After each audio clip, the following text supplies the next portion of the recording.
اللہ پر، اور یقین اس بات کا جو کچھ ہو رہا ہے اللہ کے اذن سے ہو رہا ہے، اور یقین اس بات کا جو کچھ اللہ کر رہا ہے اس میں خیر ہے، بیدک الخیر۔ چاہے مجھے ایک بات ابھی ناگوار گزری ہے، مجھے تکلیف پہنچی ہے، اللہ کے اسکیم میں، the higher level scheme of things, divine scheme of things کے اندر اس میں کوئی نہ کوئی خیر ہے، تم جانتے نہیں۔ اس کو کھولا گیا۔ پہلی بات تو یہ ہے کہ تمہیں خوشی ملے، راحت ملے، مسرت ملے، یا کوئی غم ہو یا رنج ہو یا دکھ ہو، دونوں حالتیں برابر ہیں، اس لیے کہ دونوں میں آزمائش ہے۔ کبھی وہ دے کر آزماتا ہے، کبھی چھین کر آزماتا، دے کر آزماتا ہے شکر کرتا ہے کہ نہیں، چھین کر آزماتا ہے صبر کرتا ہے یا نہیں۔ عارف جو انسان ہوگا، اللہ کو پہچاننے اور جاننے والا، وہ چٹان کے مانند ہوگا، ہوا ادھر سے آئے یا ادھر سے آئے اسے کچھ نہیں کہے گا، اچھی بات آئے بری آئے کوئی پرواہ نہیں، اسے اللہ کی طرف سے۔ ما اصاب من مصیبت فی الارض ولا فی انفسکم الا فی کتاب من قبل ان نبرأها۔ یہ مضمون بڑی تفصیل سے پڑھ چکے ہیں سورۃ تغابن میں، وہاں فرمایا تھا دوسرے رکوع کی پہلی آیت، ما اصاب من مصیبت الا باذن اللہ، کوئی مصیبت، کوئی تکلیف، کوئی پڑھنے والی نہیں پڑتی مگر اللہ کے اذن سے۔ ما اصاب من مصیبت الا باذن اللہ ومن یؤمن باللہ یہدی قلبہ، اور جو اللہ پر ایمان رکھتا ہو اللہ اس کے دل کو ہدایت دے دیتا ہے۔ ہدایت چٹان کہ ادھر کی ہوا آئے یا ادھر کی آئے اس میں کوئی جنبش نہیں ہوگی۔ جتنا انسان دیکھیے ایک ہوتا ہے فوری طور پر ایک ریفلیکس ایکشن کی حد تک متاثر ہو جانا، یہ تو ہوگا۔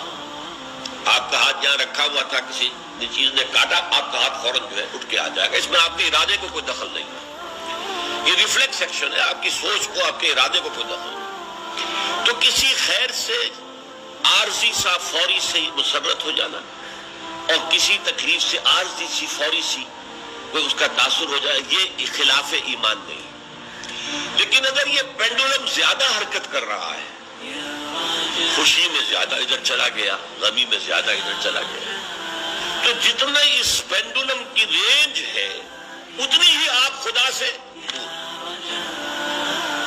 اصل تو وہ چٹان ہوگی کہ جو بالکل متاثر ہے، لیکن یہ کہ فوری سا تاثر یہ قابل معافی ہے، لیکن یہ زیادہ ادھر سے ادھر، ادھر سے ادھر، خوشی ہو گئی تو اترا رہے ہیں، پھولے نہیں سما رہے، پاؤں زمین پر نہیں پڑ رہے، اور اگر غم آ گیا ہے تو بالکل مایوس ہو کر بیٹھ گئے ہیں جھاگ کی طرح، کمر ہمت ٹوٹ گئی ہے، واویلا ہے، شیون ہے، فریاد ہے، ہاں اے فلک پیر جواں تھا ابھی عارف، کیا تیرا بگڑتا جو نہ مرتا کوئی دن اور، یہ فلک ناہنجار، یہ فلک کج رفتار، اس نے ہم پہ کیا کر دیا۔ یہ ساری باتیں جو ہے یہ اللہ سے محجوب ہونے کی علامت ہے۔ اب اس میں بھی درجے ہیں کئی۔ دیکھیے پہلی بات یہ ہے کہ خوشی والی بات ہو، غم والی بات ہو، دونوں برابر ہیں، کیونکہ یہ بھی آزمائش، وہ بھی آزمائش۔ یہ بات سورۃ الفجر میں کہی گئی بہت خوبصورت انداز میں۔ اللہ تعالیٰ نے انسان کی تھڑ دلے پن کی شکایت کرتے ہوئے، شکوہ کرتے ہوئے فَأَمَّا الْإِنسَانُ إِذَا مَا ابْتَلَاهُ رَبُّهُ فَأَكْرَمَهُ وَنَعَمَهُ فَيَقُولُ رَبِّي أَكْرَمَنِ۔ اس انسان کا حال عجیب ہے جب اس کا رب اسے آزماتا ہے اور عزت دیتا ہے، نعمتیں دیتا ہے، تو کہتا ہے میرے رب نے مجھے بڑی عزت دے دی۔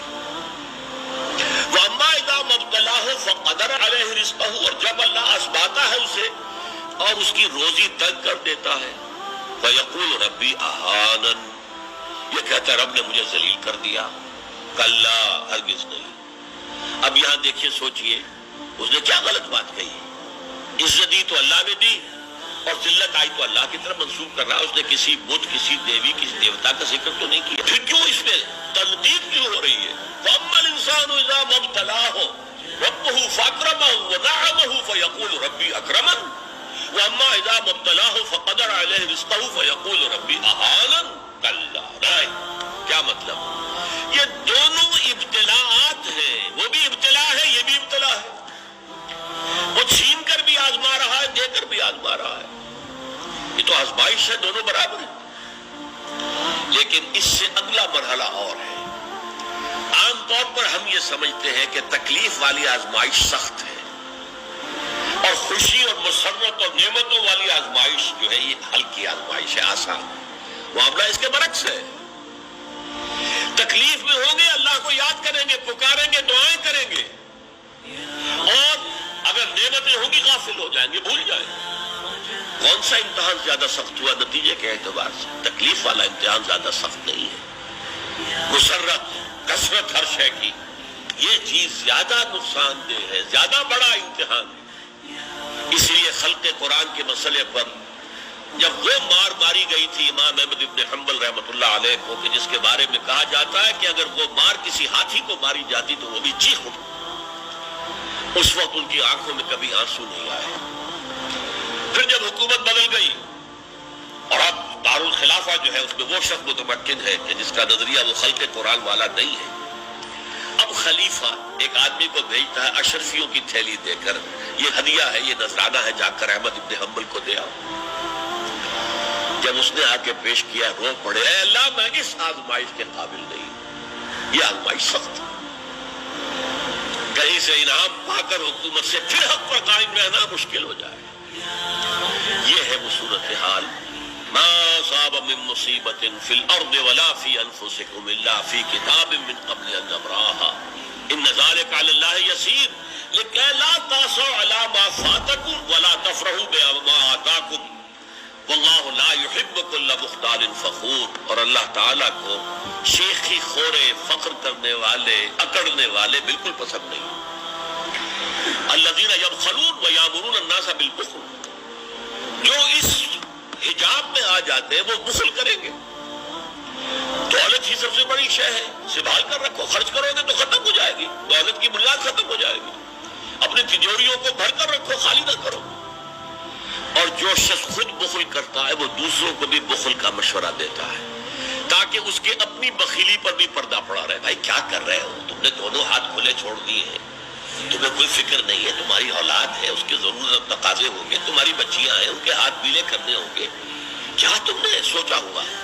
وہ مشورہ بھی بخل کا دیں گے تاکہ ان کے اپنے بخل کے اوپر بھی پردہ پڑا رہے۔ یہ وہ کیفیت ہے کہ جو پھر محجوبیت کے اندر پیدا ہوگی۔